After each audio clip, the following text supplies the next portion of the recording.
Previously on Analysis Complete. Rook, you're racing through this rocky terrain towards a tree line. Melanie Devontes, who you've been war of words with for several days now, is dead. Castor has said that he is going to protect you this time as opposed to the other way around. And Cassidy Garland went into that fucking tree line. And all of this is swirling around in your head as you hop on this ATV, you're racing down, you pull that pin, and you go to turn to put it in the basket and jump off. You get shot by the rifle. It hits you, freezing you to this ATV as it explodes. Dr. Freya Locke, George Asper, and Castor all witness as Rook goes up in flames.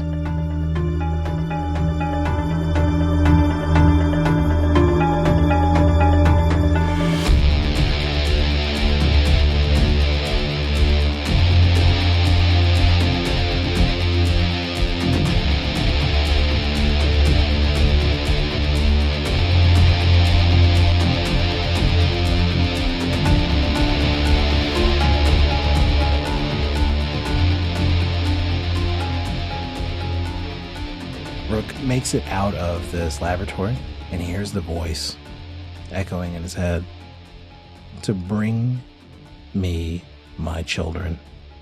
And on the ground in front of you, near the entrance of this laboratory, is a jumpsuit, a crew jumpsuit from the Ballissa, neatly folded like a gift.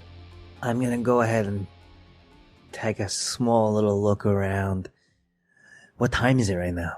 In the afternoon, you would expect. Yeah, about the afternoon.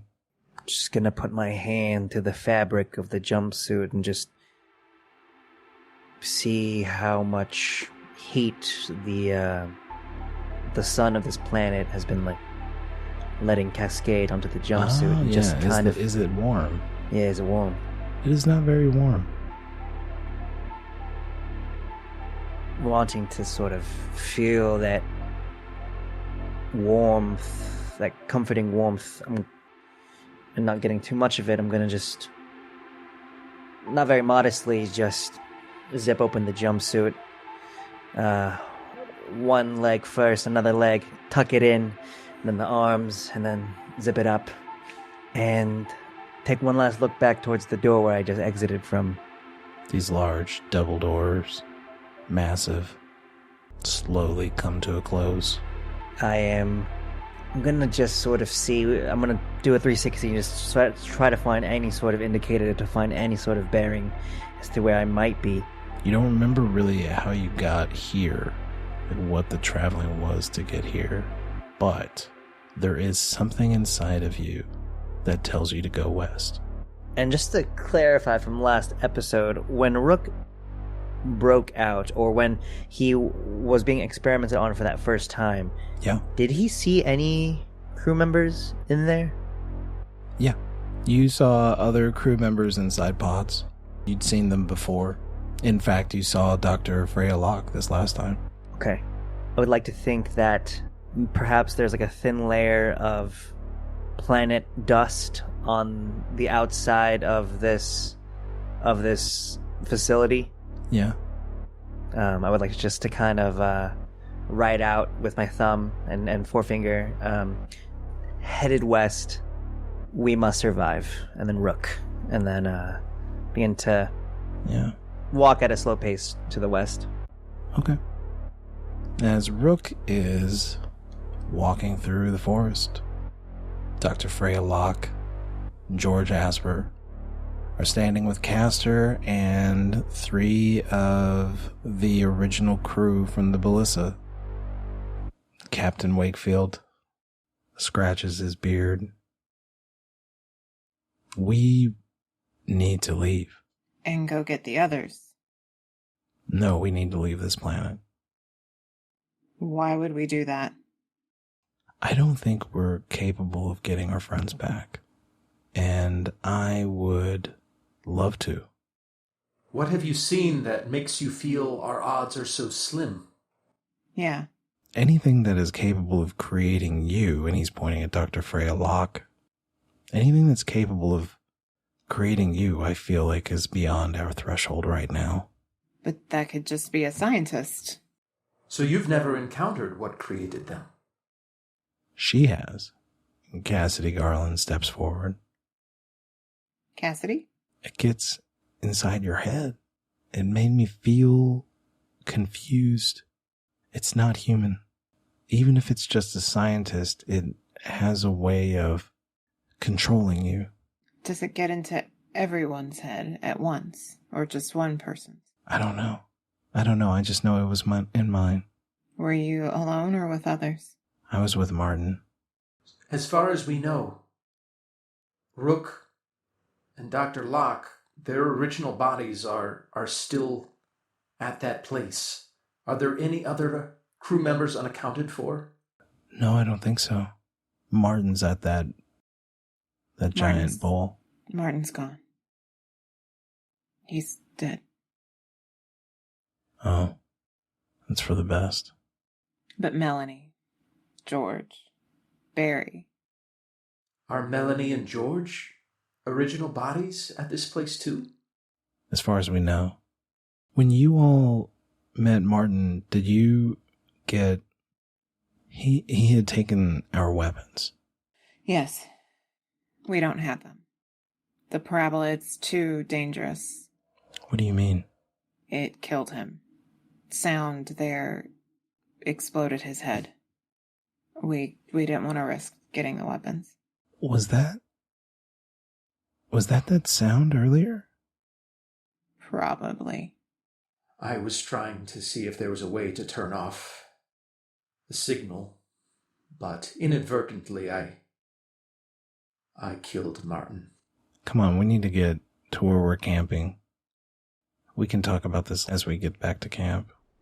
And they start to march you all into the forest, and you're moving around these large mounds of roots that prop up these centuries-old cypress trees, or what look similar to cypress trees, but with huge rubbery leaves, creating this very dark canopy. The canopy is very cooling to you all. Like, it's almost like you're walking into a different temperature zone, and you can already hear the sound of water trickling and running, or like a river. And they walk you into like a small camp where you can see a couple of tents been tucked under the brush, and a campfire is there. How long have you lived here? We have only been here for a little while. Where we normally stay is actually further away from here. Why did you come back here? The hounds got a scent on us, and we had to move. They're as pets. How many are there? I don't know. Do they travel in packs? Sometimes. 2 or 3. Does anybody want any MREs? I think we have some extra. And Vi and Cassidy Garland are looking at Captain Wakefield. And I go to Castor and like unzip the bags and kind of hold out. They're actually hesitant at first. It's kind of weird. They're in this weird space of like looking at you as Dr. Freya Locke, but realizing you're not Dr. Freya Locke. Mm-hmm. So there's a little bit of hesitancy here as they take some of these MREs from you. They start biting into this like jerky style turkey meat. Can I ask you, why has there been such hostility between the clones that you've discovered? Do you believe they are different in some way? More hostile? They're his. They're you. That might be. Part of us might still be in there somewhere, but ultimately he's in control. As someone that knew you all, I had no idea I was traveling with anyone but yourselves. I think you need to start treating these clones as you would treat yourselves. Whoever created them, they're real. I have every memory. I have every embarrassment, every success, every... I remember the kids making fun of me in school. I remember talking about adopting a baby with my partner. I remember her dying. I remember my mom dying, putting my dad in a home. they all got the Lassie virus. And he survived, but he got dementia from it. And I remember all of it. I don't remember any, like, blackout periods. I can remember first grade, second grade, third grade, teachers, friends, companies. George Asper interjects. Except for those 267 days. Yes. I think it's important that I come forward since we're being very honest with one another. I don't think we're the same, and I know for a fact that I'm very different than the man that I was. I'm something else. I didn't know why or how it was, but there is something different about me. Castor has seen it. You've all seen it. I think that whatever it is that has created us changed something about how we work as human beings. I think we're beyond that now. We're different. And maybe the part of us that's still George Asper, maybe the part of us that's still Dr. Freya Locke, I think that's the part of us that's been telling us this whole time that we can't go back. You're right, George. Because, I mean, I could do some tests, but if I were me and I had been living out here for 200 some days with Captain Wakefield, and I saw you, Cass, show up, and I thought you were clones, I wouldn't let you go. In fact, if I saw a clone of myself, I wouldn't let me. Rook, before he died, he could heal faster than normal. Yeah. How would just one Rook on planet Earth change the DNA of our planet? Should he have a child? Me? Melanie Devontes? Who knows what latent changes were made in us that we hadn't yet discovered? This being here seems to have a plan of some kind. It is hard for us to know how to proceed morally, ethically, in any way without knowing what that plan is. Well, I believe that we should pay him a visit. I agree. I fully understand, Captain Wakefield, Cass, Levi, if you feel like you cannot come because your lives are truly at stake, but I ask that you allow me to go with them. Thank you. Let's just sleep on it, okay? Says Captain Wakefield. It's been a long day. You can stay with us tonight, and then we'll make a decision in the morning. Does that sound agreeable? Sure. The rest of the evening is awkward and uncomfortable, Yep. but you've brought food, so people are stress eating and trying to avoid speaking to one another as if you know each other, even though you technically do. As you all are turning in for the evening, they've set up a couple more tents for you all, some makeshift shelters. I want to take a moment to pull Lee aside, if there's an opportunity. Yeah. What is it? I thought you were dead, Same. and I felt really bad, because I told you that this was going to be the experience of a lifetime, and you should take this mission. And I cried, because I thought I just got somebody else killed.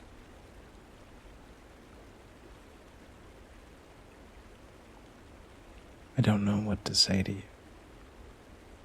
I know.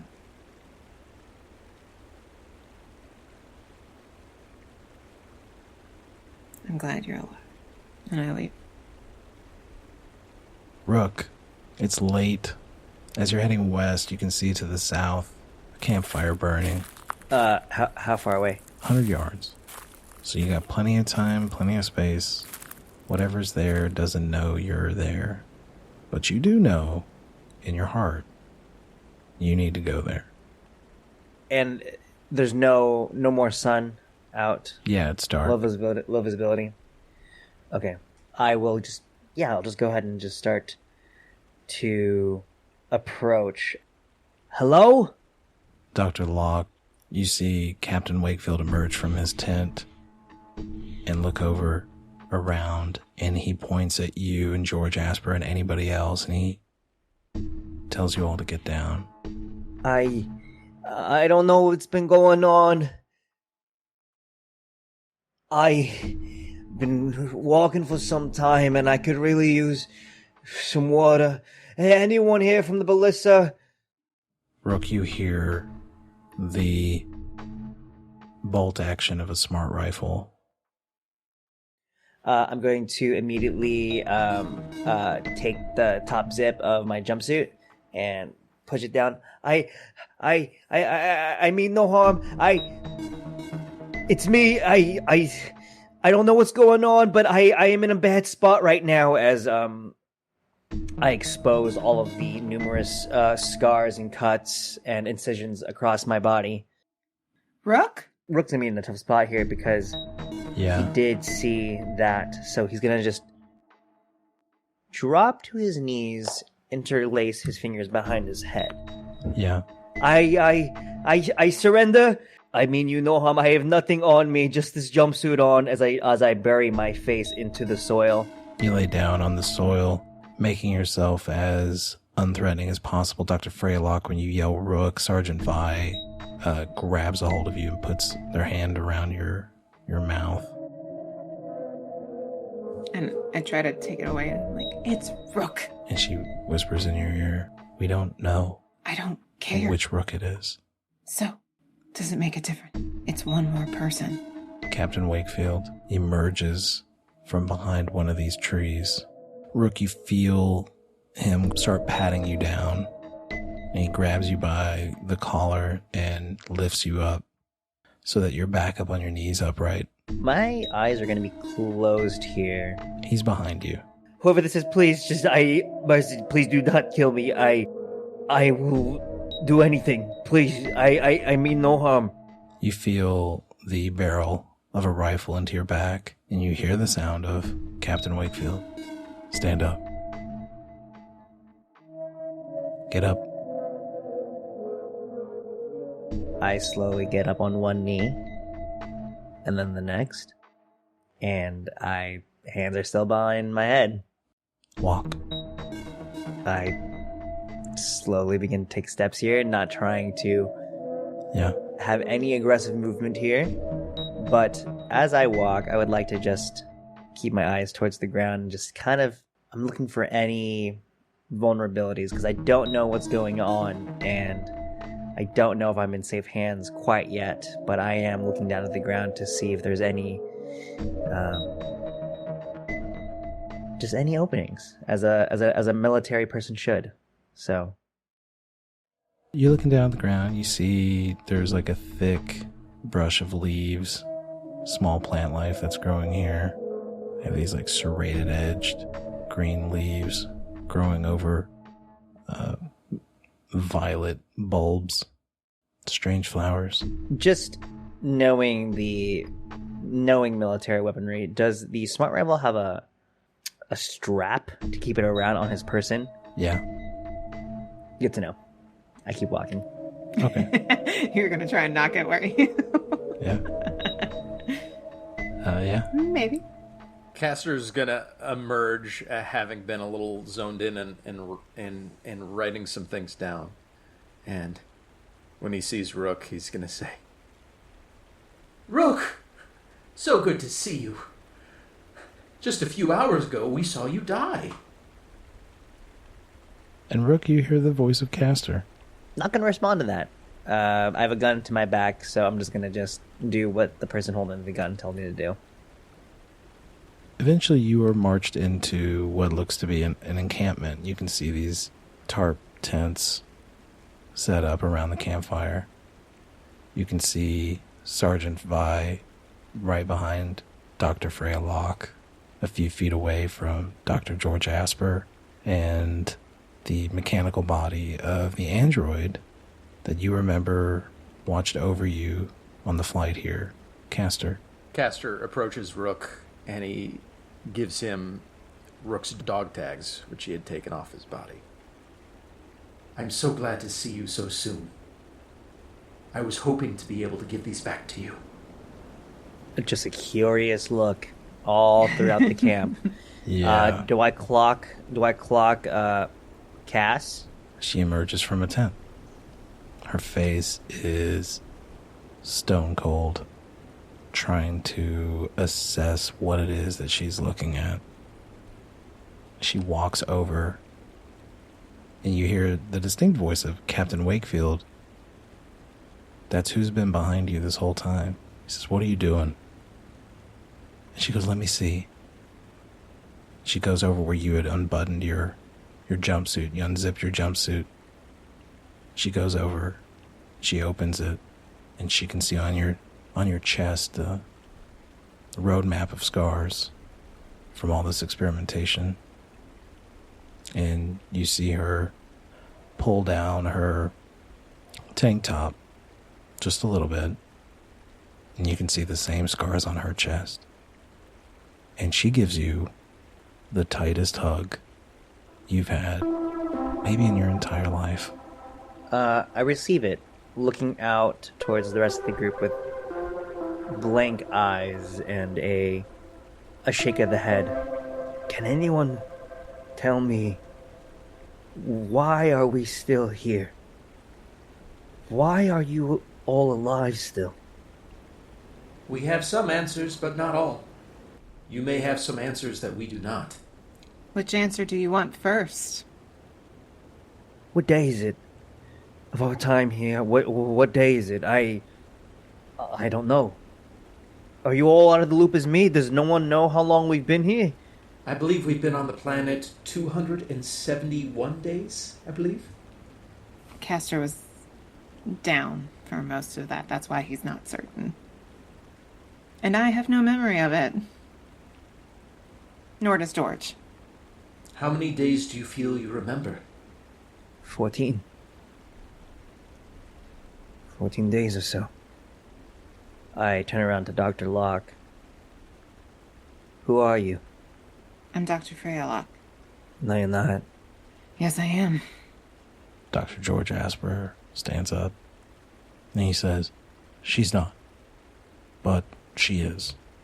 We're still trying to sort out the semantics of it, but I'm not George Asper, and yet I feel very much like George Asper, but different.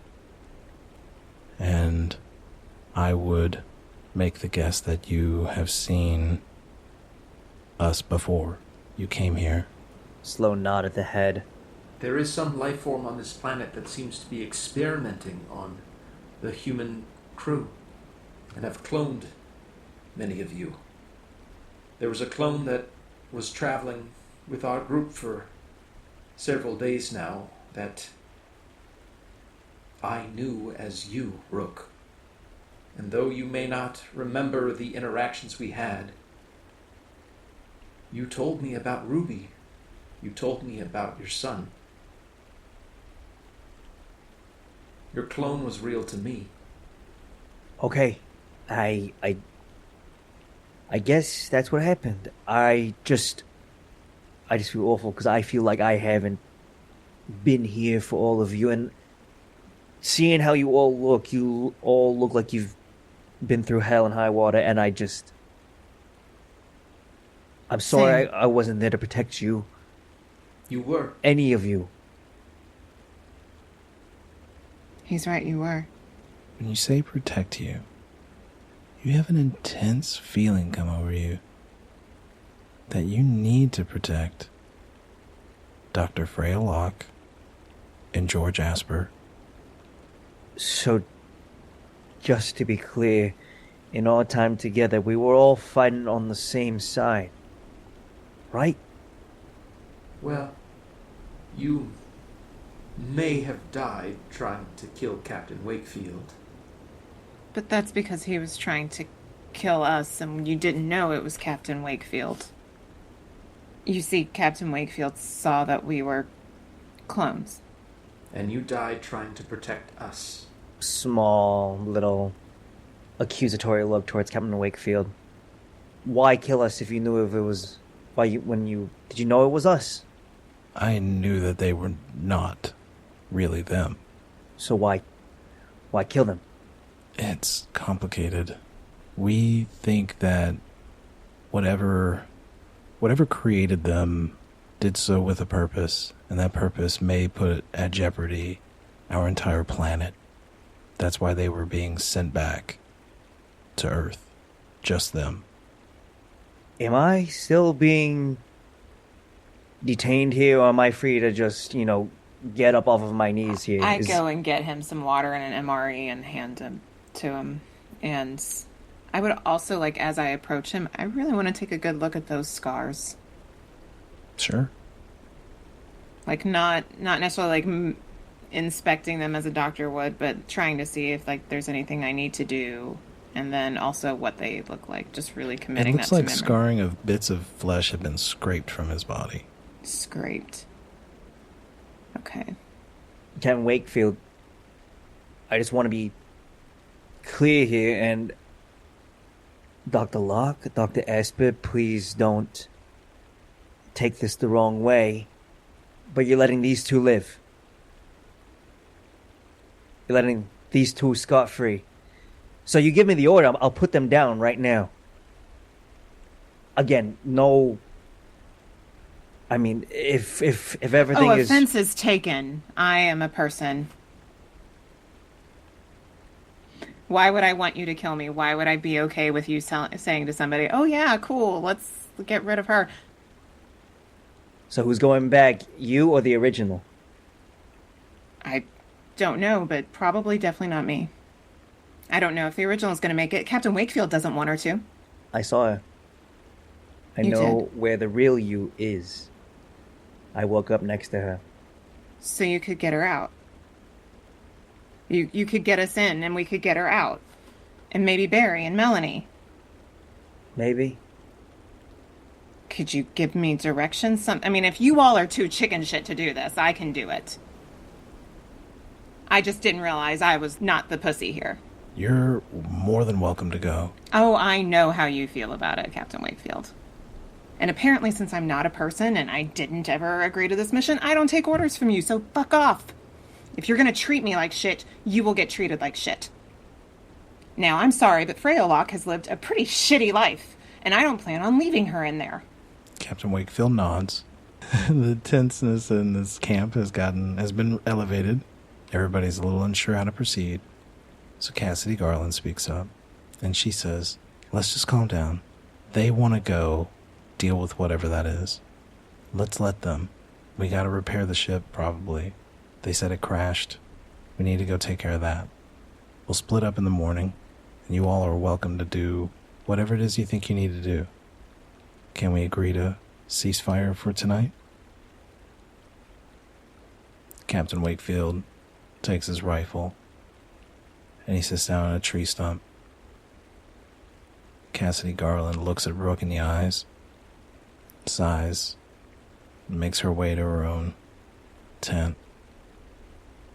Dr. George Asper puts his arm around Dr. Freya Locke, and he says, come on, some more quiet. You all go a little distance away, but you're still within vision. They can see you. And he sits down, and he holds your hand on this log. It's going to be all right. Have you heard anything? Seen anything in dreams? Heard voices that weren't yours? I've had a lot of nightmares, but actually, I was having a lot of nightmares. Actually, ever since we got off the ship, I've slept really well. Jay, do I remember hearing any voices? You remember the echo of something that's been nagging at you. And as you're trying to hone in on what that sound was, George Asper says, without moving his mouth, a white face, sunken cheeks, jagged edges. Do you remember this face? And you can see the face in your mind. It sends chills down your back. I nod. We're going to leave tomorrow. I think they're going to take Castor from us. I think so too. I need to know that he's okay. I don't think we should fight for him. No. But I need to make sure he's okay. I'm afraid they're not gonna give us tonight. You and I aren't fighters. No. Let's try to sleep. I think tomorrow is going to be a very important day for everyone. Yeah. You all start making your way back to camp. George, hold on. I want to med scan him. Again, I'm just I know this is old, but as a scientist, I just kind of feel better confirming my findings. Yeah. Same anomaly? It's way more pronounced with him. Something's very different about George Asper. The scanner's picking up a few things that it can't categorize. You said No. you feel different. I don't think it can categorize him. Neither can I. Not yet. But I will. Good night, Locke. Good night, Asper. And before I go to bed, I take that purple bulb. From one of the plants nearby. Yeah. And a few leaves from different trees. The purple bulb opens up and there is a nut on the inside. I put it in my pocket. Okay. And I approach Castor. Hey, could you do me a favor? The same old favor. And I hold out the flower. Of course, what can I do? Oh, Keep it safe. Take it home. I removed the seed, but if you see any seeds coming out, you should get rid of those. We don't need, or at least keep it quarantined somewhere on the ship so that people can study it and it won't spread. my compartment is getting a bit full, but I will store it as best as I can. I won't send you with anything else. Elgon.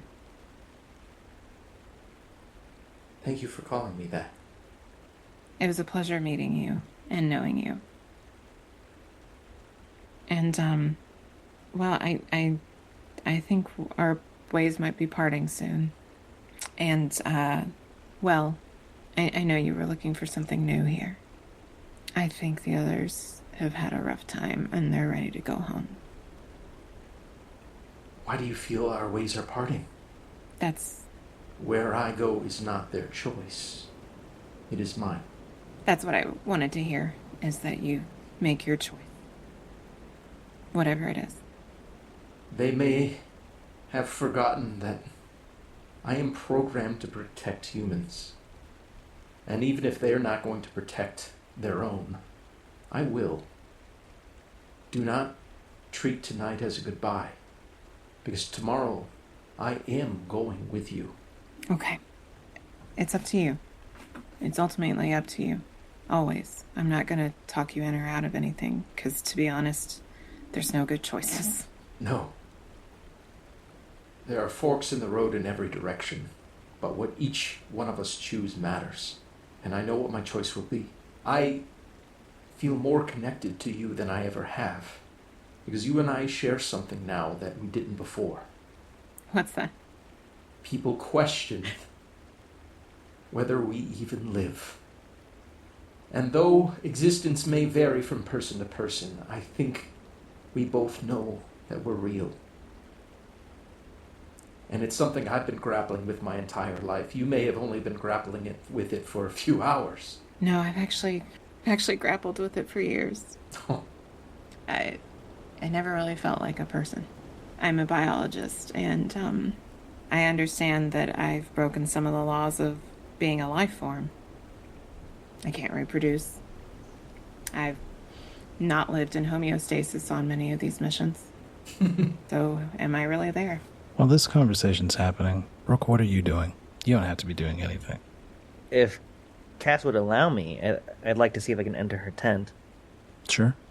Hey, mind if I come in? My head is spinning here. That's okay. I close the flap. How did you get out? What happened to you? Barry Camden helped me get out. The clone. I just This is all so hard to wrap my head around. Yeah. You have been with Captain Wakefield for some time, and his word is his command. Yeah. Don't give me any bullshit. What does he want to do come morning? Go home. With or without Right into people? the ballista. Just Yeah. doesn't matter. Just whoever can come along. It's fuck there. You know that, right? Where? At the lab, whatever you want to call it, the dome, the place where they were experimenting on us. Yeah, I saw it for a brief moment, but I had to get out of there as fast as I can. I didn't know what I was looking at. Yeah. But you were there too. You know what I'm talking about. Yeah. I was there. Jesus fucking Christ. Something, as much as, I don't know, I feel like something's gonna happen in the morning, and it's all gonna just really just settle on our android.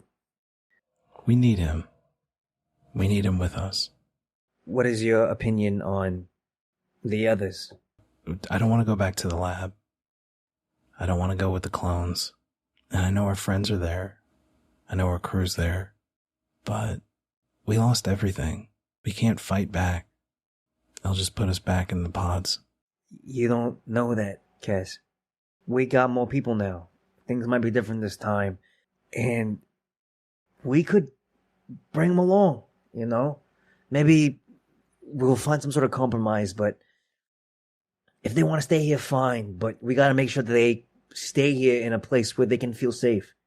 She looks at you very intensely for a second, and her face softens. Okay. Yeah. That sounds fine. I still don't know what's out there. I don't know if anyone does.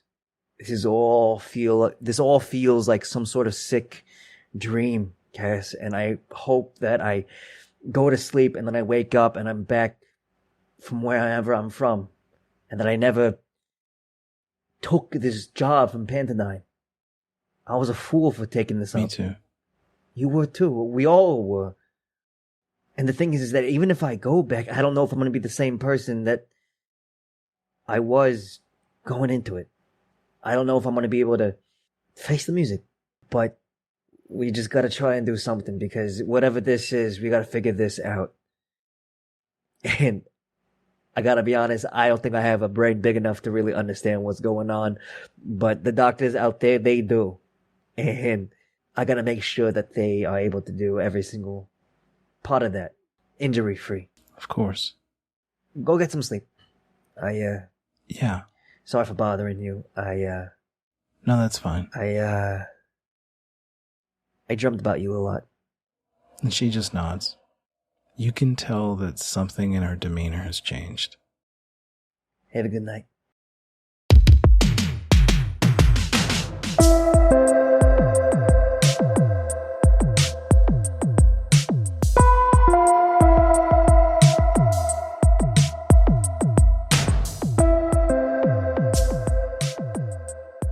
Hey, dear listener, I hope you're enjoying the show. I just wanted to take this moment to tell you about how you can help Out of Depth produce even more cool stuff like the podcast you are listening to right now. For one, you can recommend our show to other folks looking for podcasts. Getting our show into the ears of more people is our number one goal right now. So if you could just recommend it to friends and strangers, leave reviews, all of that would really help us out. If you are in a position to do more than that, you can head over to our Patreon page at patreon.com/getoutofdepth. It's where you can subscribe at any tier you feel comfortable with for as long as you feel it's worth it. Those funds help us keep the show running, do even more cool projects, and allow us to afford more collaborators to work with. Their time and contributions to our shows are so valuable, and you can help support these efforts by becoming a patron at patreon.com/getoutofdepth. Patrons also have access to bonus material for the shows like character questionnaires, my game prep notes, and exclusive videos like a post-mortem Q&A with the Analysis Complete cast once this series finishes up. Gail and I have lots of fun plans for the future as we continue to grow our audience, and if you want to see them come to fruition, please head over to patreon.com/getoutofdepth and become a patron today. Thank you so much for listening. Holy shit. I really appreciate it. Now with that out of the way, let's get back to the show and see what mysteries and terrors our players might uncover next.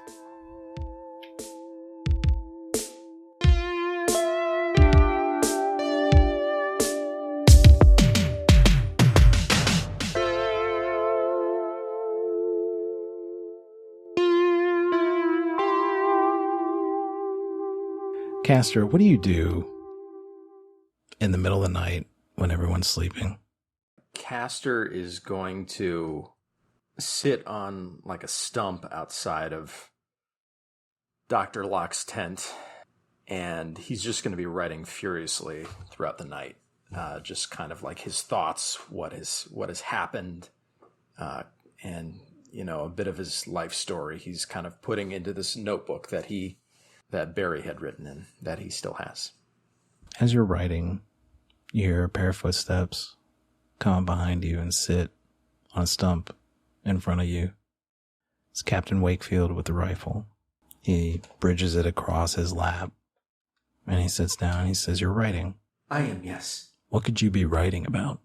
Well, it's a bit private. Castor, I'm going to have to give you an order. You're going to be coming with us to the Ballissa in the morning. I'm sorry, but your order conflicts with Asimov's laws. Castor, we need you to get back home. I will return. And he looks over at Dr. Freya Locke's tent. Castor, if I kill her, and I kill whatever that thing is that says it's George Asper, I'm still a human. You still have to take care of me. Now you can either kill 2 people tonight, or you can come with us. You're not the man I once knew. This place has changed you. I'm starting to get the impression that you're not the android I knew either. I was never the android you knew.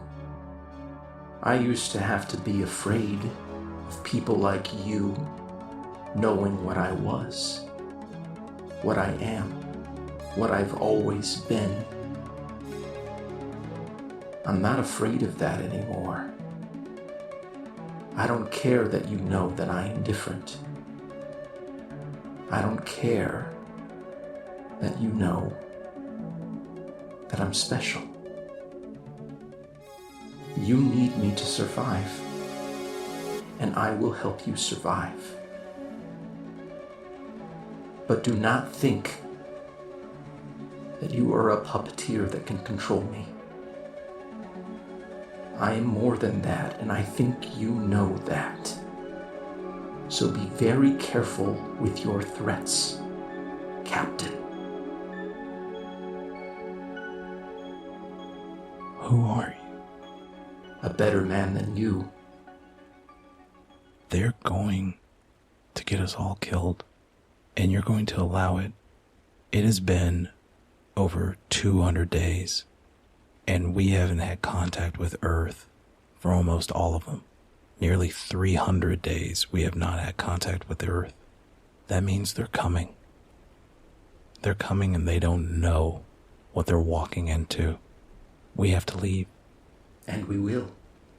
But we will leave with our humanity. And you've lost something here, Captain Wakefield. I suggest tonight you try and remember what it is that you lost. He stands up. You see his hand glide towards the trigger of the rifle. The barrel is pointing towards the tent of Freya Locke. It hovers there for a moment, and he walks away. Castor is going to wake up Dr. Locke before the sun rises. Okay. Good morning. Good morning, Dr. Locke. I believe that you're right, that they do not intend on letting me go with you. In fact, you should be aware that Captain Wakefield made a threat on your life last night. He believes if he kills you, that I will have to follow his commands. As if there aren't others that need your help. Okay. No, I expected something like this. I was surprised I slept. I think maybe we should grab Dr. Asper, and we should leave before they wake. Yeah. While they're having that conversation, Rook is behind a tree peeing. Did I hear any of that conversation? Yeah. Is my tent like right next to Dr. Locke's? No. No, okay. There's a lot of distance. You just went and peed near Dr. Okay. Yeah, you're just peeing over there. I'm near the latrine. That's where they put the clones. And as Rook is, emptying out the fire hose, does he hear any of that conversation? Yeah, a little bit. You can see that it's three of them and they're getting together. The Asper lock. And they're being sneaky. But yeah, based on the conversation had last night, you can put two and two together. We're not sneaky, just quiet. Real quiet. Without saying anything, I am just going to make myself known with like that little zip of the zippers. Yep. And just give them a knowing glance. Good morning. I gesture a be quiet symbol. And I'm going to avert my eyes towards Captain Wakefield's tent. And then back towards the group. And Jay, I would like some help here. So yeah, brother. You told me that there is just like a strong desire for Rook to protect the two, Dr. Locke and Dr. Asper. Can you just expand more a little about that in terms of what I felt? You need to get them from here back to the lab. It's just so hard because I don't want to do anything too brash here. You be as brash as you want to be.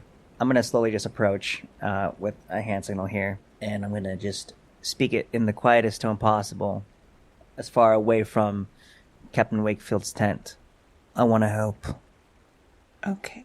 I look to Dr. Locke, Dr. Asper, back to Castor, meeting his android eyes, then back to the doctors. I don't know what's going on, but I hope you know what you all are doing. Truth be told, there's nothing for me back home. Just, follow my lead. Go ahead and start walking away. Go east. That's where the lab is. Go ahead. Okay. Castor is going to go into George Asper's tent. And he's already awake. He's looking at you. Yeah. He's already awake. He's looking at you going, I'm ready. I'm very ready. I thought you said you went into Captain Wakefield's tent and he's just sitting there. Oh. Yeah, that'd be a very different scene. Very different scene. As you all start to move, I need speed checks from everybody who's trying to sneak away. I would also like to say that I'm grabbing the bags of MREs and I just leave 3. So, I mean, like, that's one meal, but... They've been surviving for hundreds of days. I know, I mean, they've been doing fun without the MREs. Yeah. You'll never know how they did it. They said they had. So just straight speed. Oh, did I? Oh, dear. Yes, sir. Okay. Unless you can talk your way out. Being I'm going to hack my feet to be super quiet. Like, I don't hate that, though. That's weird. I'm going to use my intellect to know exactly how to not make a lot of sound. Oh, Yeah. shit. It's still got to be a speed. All right, what we got? Failure. Failure. 22. That is a Ooh. critical success. Critical success. You're able to stop Freya Locke from stepping on a branch. You're able to stop her with a critical success. You can stop her from making her mistake. And you all start to drift away. Rook, what are you doing as they're walking away, sneaking through the woods? In my head, I'm just counting seconds. I'm counting to a minute and a half. And all that while, I'm sitting on a rock that's facing towards Captain Wakefield's tent, my fists clenched. And the entire time, I'm just thinking in my head, I'm bringing you your fucking children. If this is what you want, this is what you're gonna get. And after about a minute and a half has gone by... Is when Captain Wakefield comes out of his tent. Okay, does he have his rifle on him? Yeah. He's got work to do.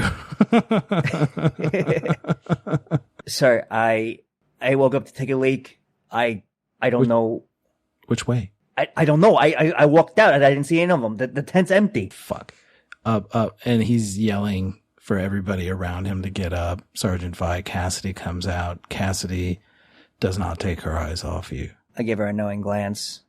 Sir, is there any more weaponry? You know that I'm a better shot than you from this distance. I mean, I don't know if you know that, but I am. He looks around. He goes, you have no idea where they went. You just woke up and they were gone? Yes, sir. Yeah. Fuck. Let's go get them. And Yes, Sergeant sir. Vi's looking at the ground for tracks. And you see Cassidy come up behind Captain Wakefield. She whispers something into his ears. At that point, Yeah, I'm going slow. at that point, I'm going to tackle dive Captain Wakefield to the ground and try to wrestle the smart rifle out of his hands. Yep, let's go. Let's do it. Hand-to-hand combat for me. Yes, sir. My roll that I have to roll is 61, and I rolled a 61. Is that... If you roll less than your stat, you succeed. If you roll greater than your stat, you fail and gain 1. It says less. But what about equal? It doesn't say what to do if it's equal. Christ, Gail. But it also says greater. Yeah, that's it what I'm says saying. It lesser says less than greater. or greater. It doesn't say equal. All right, you go to tackle Captain Wakefield. You all both hit the ground, and he does one of those, takes your momentum and kicks you over so that you both hit the ground. You're both landing on your backs. He monkey flips you over him. You land on your back. He lands on his. And in doing so, the rifle lands in between the two of you. And if you're trying to get that rifle, you did not succeed in getting it away from him. What you did succeed in is we're going to do a speed check. And if you can roll under your speed, but higher than what I roll, you get it. So just give me a speed check. Anything to add? Athletics? Yeah, athletics. Oh boy. What'd you boy. get? What'd you get? 17. You son of a gun, because I failed. Yes! You get to the rifle before he does. You scurry over to the rifle, you grab a hold of it. His eyes are meet your eyes when you both grab a hold of it, and he realizes he lost. What do you want to do with this rifle? He has his hands on the rifle as well. Nope. No? You got him. You grab the rifle, pick it up, and if you want to, you can point it directly at him right now, and you go for it. What do you want?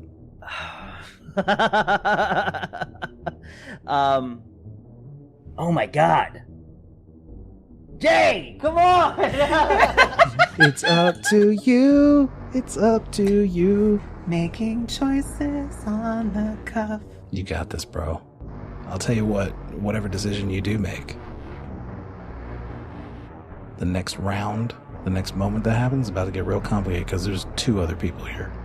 I'm pointing the rifle towards Sergeant Vi, towards Levi. Okay. Sergeant Vi starts walking over and then boom. Because Rifle from what I on them. recall, the smart rifle is more effective at distance, and I feel like they are farther away. They are, and you are correct. Ooh. How far away are Dr. Locke and Castor at this point? You guys have been walking for 90 seconds. Yeah. Well, no, 98. 98 now. Yeah. 150 minutes away since this fight started. I think Castor at this point is going to start running away, actually, not just walking. Once you take guys get a advantage good of this head distance start. away, like once you guys get that distance of like, I don't think they can hear us anymore, you guys are going to start, Castor's going to start taking off. As long as Locke and George Asper are with him. Is that what's happening? Dr. Freya Yeah. Locke, are you going to start moving? You guys are Yeah. running away. It's carefully, though. Yeah, This is carefully Liz. running away. Yep, Yes. that's how I it would like works. to imagine that Cass is a little bit in front of her, in front of Levi. Just it's like staggered just a little bit, like in front of Levi. And I'm Okay. gonna just say plainly to Cass, duck. And I'm gonna just go ahead and lock target on Levi. I'm gonna take a shot. Oh, Rook. Oh my god. boy, oh boy. There's some things There's some things. that you don't know. Yes, I think I feel like this is the right play. Oh my god. You fire this shot at Sergeant Vi.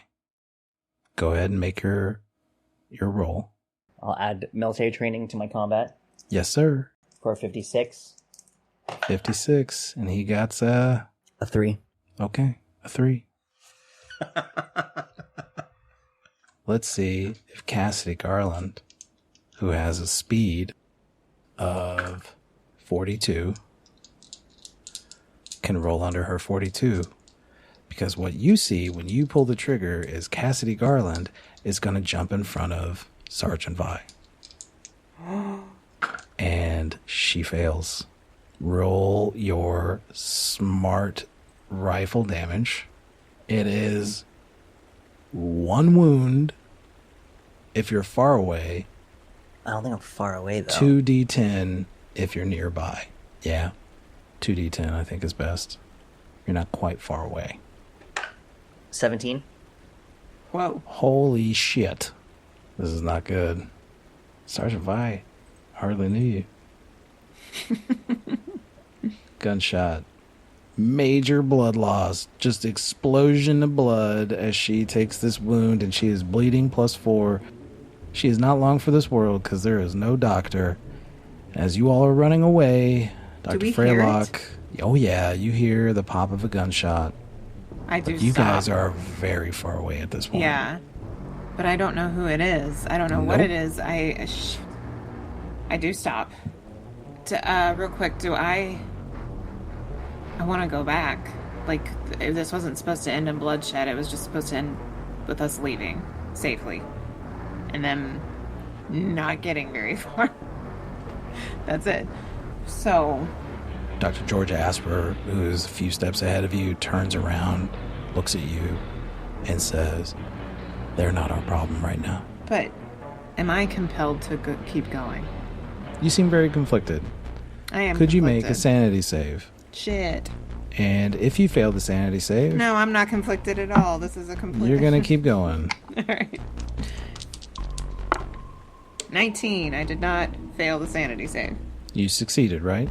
I succeeded, which means that nobody gains stress around me. What do you want to do? You feel the compulsion to keep going, but now you have free will. While you're thinking about it, I'm going to go back to the other scene. Rook, you fire, you hit Sergeant Vi, and when you do that, Captain Wakefield is going to tackle you because it takes a moment to load these smart rifles. And he got a 16. He's going to drop you to the ground with a football-style tackle. And you're just going to take 3 points of damage as he hits you down to the ground. And he is trying to go for a full mount on you. He's got the rifle across your throat. And he is about to begin choking you. Mm-hmm. Your turn. We just got this, Rook. Before I attempt to break out of this, I am going to give a look of desperation towards Cass. Mm-hmm. Just to see where her alliances may line, or just that look of, like, just something in the eyes, just conveying, like, it had to be done. And I am... When you do that, you look up, you see her, and she's in shock. And when you meet her eyes, she looks in yours, and she yells, "I don't think he's one of us, Captain." Okay. Now, what would you like to do? Yeah, because there's no magazine in there, right? It's just, like, it's like one shot in each smart rifle, and it has to be loaded every single time. It has 12 shots, but you have to, like... I see. You have to do the bolt action on it. You have to reprime it every time you want to shoot. Okay. Yeah, I guess I'm going to just go and try to just push it off as the immediate reaction. More so getting the rifle off of me and overpowering him rather than me trying to get control of the rifle, if that makes sense. It's more Sure. about, like, I need to overpower him, otherwise he's You're going to have the going to rifle. start getting choked out, yeah. Yeah. All right, give your little combat roll. Is this what you wanted, Castor? Failure with an 80. Ew. You try to push him off, and he just pushes further down. It goes across your windpipe, and you can feel it starting to suffocate you. You're going to take 5 more points of damage. In addition to the 3, right? I Yeah, did that earlier. so that's 8. Locke, what do you want to do? Freya has a moment and she's thinking, at first she's like thinking about how she took the Hippocratic Oath and how she needs to go and help somebody. And then she remembers that technically she didn't take the Hippocratic Oath. Oh my god. But she also remembers that she has all these memories of terrible things that went horribly awry. And she wonders if this is a chance to try something new. And as she turns to go, she also thinks this means that they either shot Rook or Rook shot one of them. And that if I go, they'll just kill me too. So, what do you do? So I run towards the gunshot and say, keep going, to Castor and George. Castor's gonna run with Dr. Locke instead. Oh, you guys are doing long-distance suicides. Touch the baseline, you start running back. No, I think, honestly, Castor has to do a sanity roll too for just like this conflict in his head of Let's go ahead and do that, buddy. Protecting people. Yeah, I'm Let's go calling ahead an and do audible. I'm calling an audible sanity roll here. Yeah, I like it. That's a 96, so yeah, that's a failure. Yeah? Yeah. Hey, Castor. Yeah. I need you to make a panic roll. Okay. My stress is at a 14. I rolled a natty 1. Nice! Which is crazy, because that's what I rolled Again? last time. I no joke, rolled a natty 1. Oh There my it is. god. Oh All my right. So that gosh. means for the next, I think it's 10 minutes or something, 2d10 minutes, you are dialed in. All your checks are at advantage. And you double down like nobody's dying today for Castor, and you start charging back towards the gunshot. Yeah, Castor handles panic well, clearly.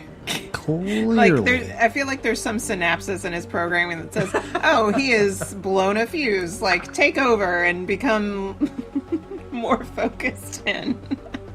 You all start running back. Rook, you're starting to see red in your eyes as the oxygen is leaving you.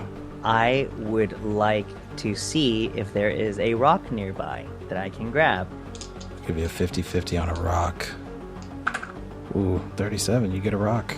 Now, Still gotta make a roll to use it, though. yeah, rather than using it on the captain, I would like to use my jury rigging skill to smash the reloading mechanism on the smart rifle so another bullet can't be loaded into the chamber. Okay, I'll allow it. Yeah? Okay. Yeah, make a check. Would this be intelligence or would this be something else? Or strength? Let's call it intelligence, because you're trying to do something very, very specific with a rock. You're gonna jam that little bolt action with this rock. 45 is the gate here. Okay. We got a 14. You hit that, and Captain Wakefield makes this kind of pathetic grunt, like he thought you were trying to hit him with a rock, and you missed. He's going to continue choking you. You're going to take 3 more points of damage as Rook starts to have the life choked out of his body. Dr. Freya, Locke, and Castor are running as quickly as they can. And somewhere, George Asper continues home.